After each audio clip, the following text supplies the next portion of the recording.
How's it going, you guys? Got a game against Metal Spider 55, and he's one of my Twitch mods, so things got a little slow in the chat, and then he was like, hey, you want to have another game? Because we played before, and the first game didn't go too well for me, and I was like, you know what?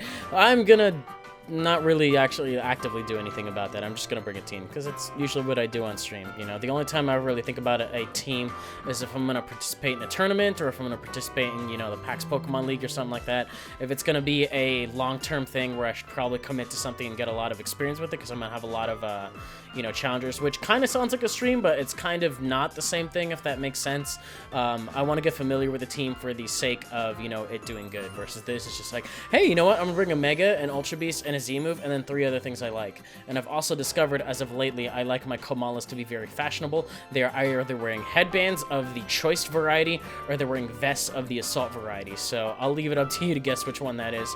I got a Magirna, I got a Salazzle. Salazzle's actually pretty decent in terms of, you know, Sludge Bomb on top of Finny, and then Flamethrower on Mega Metagross. So those are 2 things to keep in mind that I usually have trouble breaking through. Salazzle might be a key thing in the future. But to lead things off, he's going to go ahead and lead off with his Tapu Koko. I'm actually going to go ahead and lead off with my my Assault Vest Kamala. You guessed it. I just love Assault Vest so much. I love Kamala so much. I should probably get a vest that has a Kamala, a little Kamala, kind of like, you know, the little polo shirts that have like the little dude on the horse actually playing polo. I should get one of those and just has a little koala on it, but it's just a vest. You know, that'd be a pretty fashionable thing to do. Anybody that's a tailor or, you know, a seamstress or that kind of thing, get on that. I would rock that shit. Sponsor me, I guess, or how does it work? Do I sponsor you? I don't know. Let's talk. Let's talk, yeah? Anyways, he's gonna go for U-turn. I'm gonna go ahead and go for the U-turn here. Getting the slower U-turn slash a pivot. I had a feeling it was either going to be Volt Switch or U-turn. I do like U-turn on it better, just so that we don't get stuck on Marowak or ground types or anything like that.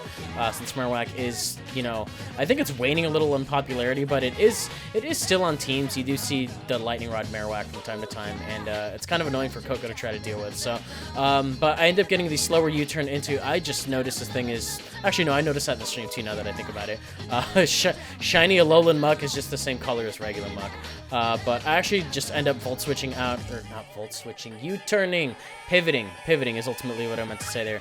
And Salazzle go for a nasty plot. Realized if this is Assault Vest Muck, I probably can't do shit about it, and realized a knockoff is coming, so I decided to go into Crotein, because if there is one thing that I think that I can take, it's a knockoff, because I resist it, and you can't knock off Z Crystals, and he's probably wise to the fact that I have not had an item knocked off, so he knows that something's going to be coming.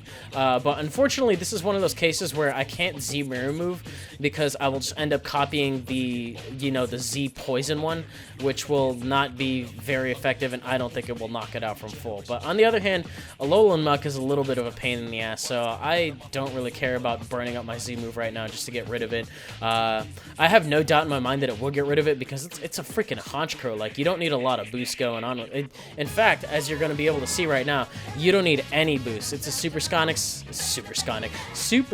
Sky Strike, you know, coming off of Brave Bird. And the cool thing is you get your Moxie started, but if you saw on my Twitch highlight where I did it on a Mudsdale from earlier, you get your +2 off of the Mirror Move, and then you get your +1 off the Moxie if you get the kill, which is why Mirror Move Honchkrow is really cool. Tapu Koko can do it as well, with a physical set. And I Sucker Punch right there, actually expecting the, I expected the freaking Ice Shard, thinking I was going to be faster, but I completely spaced on that. You know, this thing's probably jolly anyway. And right there, you can actually see me go for a Mirror Move, kind of expecting the Stealth Rock, but I forgot that Mirror Move is not like Copycat, where it just straight up copies the last move. Mirror Move will only work on moves that are offensive moves that happened by your opponent, so it's not just any move that happened. It's the last offensive move that your opponent went for. And I think the Pokemon still has to be in there, maybe? Not 100% on that, but there's a lot of logistics to Mirror Move that you're going to see me fuck up on them a lot on this channel, but when it works, it's pretty freaking cool. Anyways, basically, Honchkrow shot the bed, and I get to bring in this thing, and then this is my, I think it's my sub bulk up dual stab, special defensive Buzzwole, if I'm not mistaken. I probably should just be running one stab and just be running Roost, because sub bulk up Roost just sounds absolutely terrifying to me. This thing is Heracross is like I don't know, like super steroided out uncle. Like this thing was disgusting, and like the Citra does not help because I can actually see like his juice is just like, or blood? Is it blood? I would imagine it's blood because that's what mosquitoes do. But at the same time, Shiny Buzzwole has like green juice in him, like green blood. What kind of Pokemon has been like sucking blood out of that if the shiny one's green? Like, I don't think that's blood. I really don't think that's blood. I don't know what it is, but it's creepy and it's goopy and it's kind of cool. It reminds me of like a lava lamp too. That's my first time. I think that's my first time using one just in general / on this channel. So sorry for that weird like Buzzwole side rant there. As you can see, Tapu Fini pretty much forces me out perfectly, both fighting and bug, being resisted by fairy. And I'm gonna go to my Magearna right now. I don't really have any other middle ground that I would much enjoy to take a surf. And I think this is my Shift Gear 3 attacks one. It's not my Assault Vest one because I figured I already have an Assault Vest user. But I make that distinction because my Assault Vest one would have had Volt Switch, and that would have been a lovely thing to go for. I think he actually expected this, expected the Volt Switch there, or the Electric move. And I figure, you know what, I'm just going to go for a Flash Cannon because it's neutral.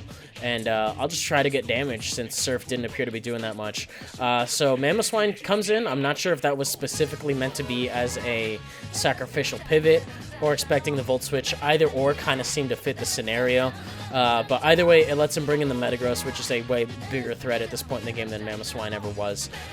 Since, you know, Mega Metagross just basically outspeeds everything on my team and can pretty much one-shot it. So whenever this thing comes in, something's going to die, and I have to bring in Salazzle to force it out is how this game's going to go. But I don't have any Defoggers or Spinners on this team if I remember correctly. So I'm going to have to be really careful with how many times I bring in Salazzle, since there's going to be a point in time where he's going to be able to pick me off with Bullet Punch if I do it too much. So I'm just going to do it the one time right now since I'm still at full, you know, kind of let him know, hey, I see you, I'm faster, and I'm gonna do the flamethrower thing, so let's not do that. And I also completely spaced on the fact that he has a Chandelure, so that actually kind of sucked. And I was like, well, shit, I basically just jacked this thing up, and he's probably gonna end up going for a flamethrower or a fire blast in return. So I know exactly what I want to do from this point because Mega Alakazam does get access to Trace. Chandelures are usually, more often than not, Choice Scarf or Choice Specs or something. Unfortunately, I got a Sack Panda Coffee, and it really sucks. I was actually bringing this thing in specifically to try to take a flamethrower and then end up going for a Sucker Punch, but I think it just ends up dying straight from there. No, wow, good little guy. And I didn't actually end up going for flamethrower, or I didn't end up going for Sucker Punch for some reason. I don't know why. I think it was maybe because I really wanted to get Alakazam going. But at the same time, I'm not sure how much Sucker Punch would have done. I don't remember if I'm actually invested offensively or not on this thing. I think I am, but I don't know why I didn't go for Sucker Punch. I guess I just wasn't paying attention. But I'm going to go ahead and Mega right now to get the Trace of the Flash Fire, which is going to, A, leave me completely immune to whatever the Chandelure is going for right now, and B, you know, grant me a turn. I ended up going for Hidden Power right here, actually expecting to switch into to Metagross. But I go for the I go for the Hidden Power Fire to boost the Flash Fire, and then he goes for the Flamethrower to boost the Flash Fire that I stole from him. So his Flash Fire and my Flash Fire, and then there's more fire, and you're just gonna bring me Flash Fire on my birthday to my birthday, on my birthday party with my birthday. Yeah, so get to go for Shadow Ball and do some decent damage to this thing on the Switch. I think he told me specifically in the chat as well that he ended up forgetting about the Trace Flash Fire there. But the cool thing is Tapu Fini being at around that much, I feel really good about Mega Alakazam with as jacked as it got on the special attacking side, being able to knock it out from there. And much to my surprise, Tapu Fini is actually able to take it with a reasonable amount left. The fact of the matter is it ended up taking it, but you know, Pokemon that defensively invested, it's probably not going to have too much offensive prowess. It's got really nice all-around stats, but I know a Surf is not going to be a two-hit KO on me unless it's some weird like Spec set, which, why would you be doing that to yourself? You'd probably be running Lele if you want to be running a Specs Tapu. But I'm able to take it out, and then it turns out I actually am able to outspeed Chandelure as well on this next turn, and I can just knock it out with Shadow Ball from full. I don't have the same problem with that thing that I did with Tapu Fini, where I don't have any super effective moves. On top of that, Chandelure happens to be a lot less bulky than that. So I don't know if it did end up being Scarfed, or whether or not I actually would have been able to outspeed Timid Scarf. I think Modest Scarf is probably a pretty reasonable possibility. I'm not sure how high Alakazam gets. And then regular Tapu Koko. not choice scarfed or anything like that. I actually am able to outspeed that as well, and get some really high damage there. I'm not sure whether or not the rocks played into that KO happening, but just down they go to this thing that has like a size like -20 waist, and surprisingly, spoilers, is still able to take a bullet punch right now.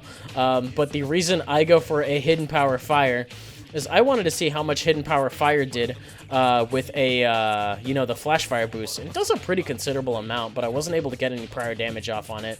So he's just going to be able to knock me out with another bullet punch, and honestly, that's fine. I think that was probably a low roll on bullet punch, and to be fair, the fact that I actually did end up living that didn't matter because Life Orb Salazzle, A, is actually able to take a bullet punch at this range, even if it is a crit. And I actually just am able to outspeed, or no, I'm not able to outspeed because of bullet punch. What am I saying? I have enough HP to live a regular one and a crit one and knock it out even from full with a Life Orb Flamethrower. So that gives me the very narrow 2-0 victory over Metal Spider, and you'll probably be seeing his name a lot on the channel. I play him fairly regularly on the chat of the TV of the .tv of Twitch, I should say.